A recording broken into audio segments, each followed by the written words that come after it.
Recently, Bitter Winter posted exclusive videos on a large-scale transformation through education camp in which Uyghurs are detained, located in the Yingye'er township of Yining City in Xinjiang. And these videos have drawn general concerns internationally. Now, Bitter Winter posts new exclusive material about the Yingye'er camp. Aside from the internal structure of the camp resembling that of a prison, our reporter also discovered some public signboards detailing the camp's internal management rules and regulations. According to public security personnel, some of these regulations are nearly identical to the management regulations of prisons. Instructions to the security section. The instructions to the security section clearly state, the section needs to make overall arrangements of armed police officers, public security personnel, security guards, and other forces. In fact, armed police officers and public security personnel are part of the state security forces. If it was an ordinary school, the daily routine of security would only require security guards. Regulations regarding family phone calls. The regulations include detailed provisions regarding contact between students and their families. The phone calls between inmates and family members is strictly restricted. Phone calls must be applied for and approved, and the length of each phone call is usually limited to under 5 minutes. Phone calls must be personally registered, personally dialed, and personally monitored by personnel members. In addition, the use of code words and secret language is prohibited. Inmates who do not comply with these rules will be punished with deprivation of family phone call privileges from 1 to 6 months based on various situations. Student Code of Conduct. On the class affairs board posted on the wall in the corridor, we noticed that the Code of Conduct for students contains a total of 26 regulations.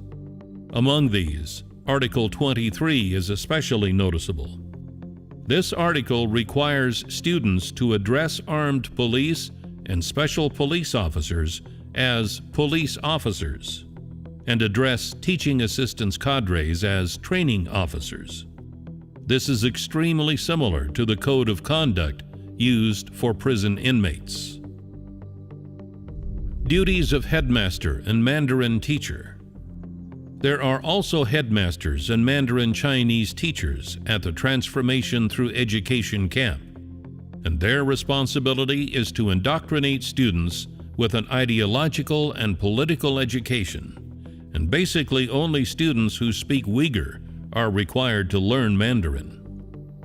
Recently, Bitter Winter published a report, Studies in Prison, Staff Member Uncovers Details of a Xinjiang Camp, in which an employee reveals during his interview with Bitter Winter some details of a transformation through education camp in Xinjiang where he works.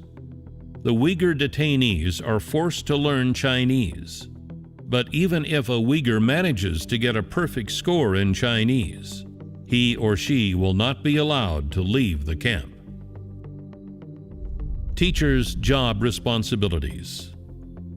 In one of the job responsibilities for teachers, teachers are required to strive hard to study Marxism-Leninism and Mao Zedong thought, adhere to the party's basic line, and teach students a proletarian philosophy. Heart-to-heart chat regulations. Article 1 of the regulations states that anti-extremism should be incorporated within the content of heart-to-heart chats, and emphasizes that through heart-to-heart chats, staff should gain a multifaceted understanding of students' ideological dynamics and strive to discover emerging and tendentious intelligence information and clues. As early as April 2017, CCP authorities enacted an anti-extremism regulation in Xinjiang. The regulation specifically targets Uyghurs with certain behaviors, such as wearing veils and growing long beards, as extremism and prohibited and suppressed. Apart from these rules and regulations, our reporter discovered in this secret visit a special room different from dormitories and classrooms, with a sign on the door reading Yingye'er. The original meaning of the Chinese word Yingye'er is to differentiate and distinguish, which emphasizes carrying out assessment, examination, identification, and verification in a cautious and serious manner. Inside the Transformation Through Education camp, what exactly should the screening room evaluate? Revealed by this staff member of the Transformation Through Education camp to Bitter Winter. The camp where he works divides Uyghurs into 4 levels: lenient supervision class, ordinary supervision class, strict supervision class, and enforced supervision class.